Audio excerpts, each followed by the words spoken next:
Good morning, my fellow Americans. Season after season, year after year, the tides have come in and out of New York Harbor. Long before the name New York had ever been spoken, Lenape dugouts crossed these currents. It was on these waters that tall masts crested the horizon, captained by explorers like Verrazano and Hudson, after whom we've named our bridges and rivers. And ever since, ships full of travelers weary from long journeys have passed through the Narrows, the winds of the Atlantic at their backs. When those passengers lifted their heads to glimpse what lies just beyond the waves, what did they see? They saw land, lush and teeming with life. They saw men waiting at the docks to take them into bondage. They saw tenements rife with squalor. They saw industry rumbling with activity, steam and smoke rising, a city on the move. They saw a towering monument to freedom, her torch glowing worldwide welcome. They saw New York City. They saw America. Tomorrow, our nation marks 250 years since we declared our independence. 250 years of a grand experiment in self-governance, an experiment so audacious that some in 1776 doubted it would last more than a few years, let alone a quarter of a millennium. From Lexington to Los Angeles, Selma to Seneca Falls, Morrisania to Midwood, Americans will come together for a day, just as we do each year. Families will gather around the grill. Fireworks will fill the night sky. This will be no ordinary day of celebration. 250 years presents a rare opportunity for more than 340 million people to turn together, both towards one another and towards ourselves, to take measure of who we are as a nation.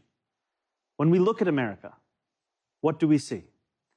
Here at City Hall, as I sit behind George Washington's desk, alongside new Americans who came to this country, I cannot see all of America. But like so many who came before, I can see New York City. The city I see today looks very different than the one that greeted George Washington. In July of 1776, our city simmered under the yoke of oppression.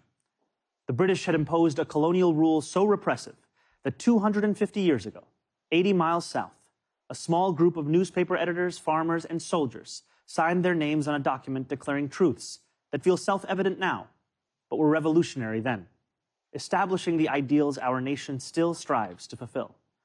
The British did not take it well. War broke out, and that August, as the largest battle of the Revolutionary War unfolded in Brooklyn, batteries on Governor's Island took aim at British ships anchored just offshore. We were outgunned, we were outmanned, and we were soundly defeated. After only a few months, it appeared our fledgling attempt at democracy was on the precipice of collapse. But that night, with the moon overhead, thousands of our soldiers silently climbed into ferries and flat-bottom boats and escaped to Manhattan. The Continental Army survived to fight another day. Independence may have been declared in Philadelphia, but it was rescued in New York City. George Washington was the last to leave Brooklyn.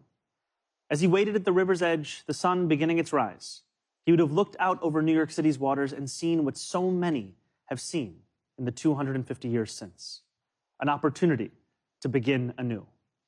Those opportunities, like everything in New York City, are not given. They are won.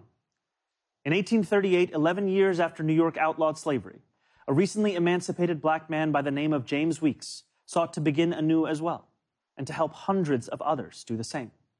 He bought property in Brooklyn, won himself the right to vote, and sold lots to others newly freed. When they landed in New York Harbor, they knew they had something waiting for them that they had never had before, a home.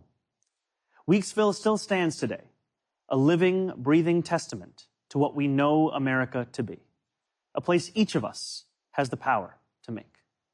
The harbor was busy those years as ships poured in from around the world. Hundreds of thousands of Irish immigrants arrived with stomachs aching from a famine manufactured by imperial cruelty. Chinese sailors settled in what is today Chinatown. Millions more traveled under the Statue of Liberty and through Ellis Island. Jewish people escaping pogroms, Italians fleeing poverty, Syrians seeking economic opportunity. Each of these new arrivals peered through portholes onto a city that was changing as fast as the nation. They saw merchants peddling their wares on the docks, streets being laid out on a grid, buildings rising into the clouds. They could not yet see the nativism they would face, the jobs they would be refused, the landlords who would not rent to them, and the abject labor and living conditions they would withstand. But no matter how much smog hung over the harbor, they still saw an opportunity to begin anew. Over the years that followed, despite laws enacted by the federal government to bar their entry, despite sweatshop fires that killed hundreds of women, despite riots aimed at their very existence, immigrants made homes here in New York City, and they helped to make New York City.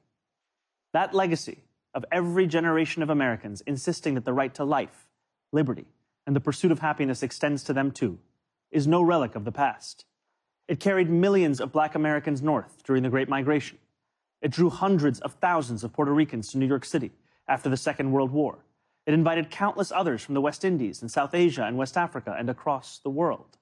And it is what brought my family to this city when I was 7 years old. My family did not arrive by boat, although we saw the Statue of Liberty from the window of the plane. Even from the air, we could make out the promise of America, the promise of the beautiful patriotic work of rendering America, year after year, a little more faithful to its founding ideals. There is a term so often used to describe our nation and those who have shaped it: American exceptionalism. American exceptionalism, the conventional wisdom tells us, makes our freedom a little more free, is how we dug the Erie Canal and irrigated the West, is why children in faraway lands grow up dreaming of one day moving here. And yet the irony is that the story of America has so often been written by those who were told by others with power and influence and wealth that they were anything but exceptional. For generation after generation, we have been told that when the world has sent its people to our shores, it has not sent its best. It sent Puritans and Sikhs and Quakers and Muslims and Jewish people who were banished for praying the wrong way, worshiping the wrong gods, angering the wrong people. It sent peasants and serfs from slums and shtetls who were treated as less because they hardly owned clothes, let alone land. It sent immigrants from whom power was something someone else had. We are told that America is exceptional because we are richer, stronger, more powerful than everyone else. The truth, my friends, is that America is exceptional because here, nothing is fixed into place. The frontier may be closed, we may have walked on the moon, but the work of fulfilling the values first enshrined in the Declaration of Independence, that work endures, and it belongs to us all. It belongs too to our newest Americans, those standing here with me today, all of whom were recently naturalized. Nearly a decade ago, I too felt what you feel, the joy of no longer being just a New Yorker, but an American too. You each hold a special power, the power to determine what America means. The powerful have always known their answer. America, in their view, is an arena of supremacy, where only a select few are allowed freedom, where not all are created equal. America, if you ask them, becomes less the more people it welcomes. America, they will tell you, belongs only to those with the right accent or the right shade of skin. The rest of us, they insist, should be grateful for merely being allowed to visit. How small they are, how weak, how unoriginal. At every moment in our past, those who led through exclusion and isolation have tried to win power and enrich themselves by turning us against one another. Division is the oldest trick in politics and the cheapest. But time and again, including 250 years ago, those forces of division have been vanquished by the forces of progress. As Thomas Paine once wrote, "This new world hath been the asylum for the persecuted lovers of civil and religious liberty. Hither have they fled." And yet today, too many of our leaders do not believe in a vision of this nation as an asylum for the persecuted, but rather as one that persecutes those seeking asylum. As we mark 250 years, what do we see? We see a city of contradictions within a nation of contradictions. We see the wealthiest country in the history of the world, one where children go to sleep hungry while the world's first trillionaire hungers for more. We see monopolies that dominate every industry and oligarchs who buy elections. We see masked agents terrorizing our streets, eating food cooked by our undocumented neighbors before spiriting them away in unmarked vans. We see a nation whose immense wealth has been built by those with calloused, dirt-streaked hands, those who toil on factory floors and chisel into stone. And we see a nation that has allowed so much of that wealth to be held instead in the soft hands of a precious few. Yes, we see America in a health insurance industry that exploits the sick, but that is not all we see when we look for America. We see it too in the nurse who works a double shift and then stops on her way home to check on an ailing neighbor. Yes, we see America in corporate landlords for whom negligence is a business model. We see it too in the father who tucks his children into bed beneath a ceiling stained with leaks, who wakes before dawn to go to work and still believes his country can do better by his family. Yes, we see America when we spend our tax dollars on bombs and bailouts, when we sell our elections to the highest bidder. Yet we see it just as clearly in every American who still believes this country belongs to we, the people. We see America each time neighbors link arms with neighbors without asking how long they have lived here or what papers they have, as ICE invades our neighborhoods. We see America each time those young and old stand in the beating rain or the stifling heat to cast their ballots. We see America each time working people demand more, not just for themselves, but for their fellow Americans. There are some who respond to those who ask for more from America with a simple refrain. Love it or leave it, they say.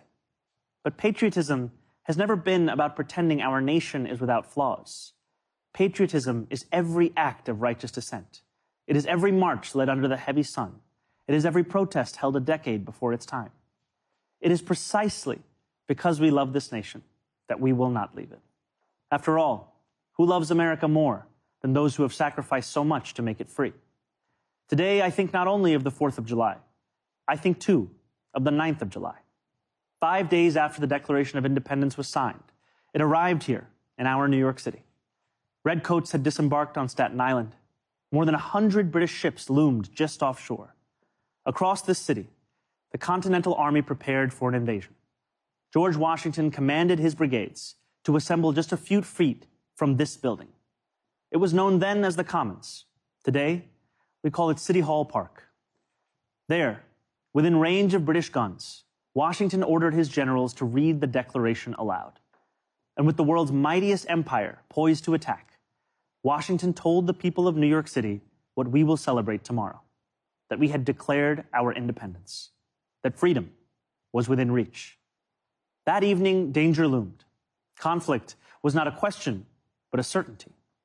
And yet when those early New Yorkers marched toward the statue of King George III that stood in the Bowling Green, a statue they would melt down into bullets for their young army, they walked in unison, grounded not in the pursuit of plunder, but in ideals that for the first time had a name: America. Those ideals upon which our nation was built, they are strong enough to endure any authoritarian regime, but only if we reach for them. Ours is a nation working each day towards the perfection in which it was conceived, a nation striving each day to better itself. Therein lies the work of America, the striving, the bettering, the reaching towards perfection.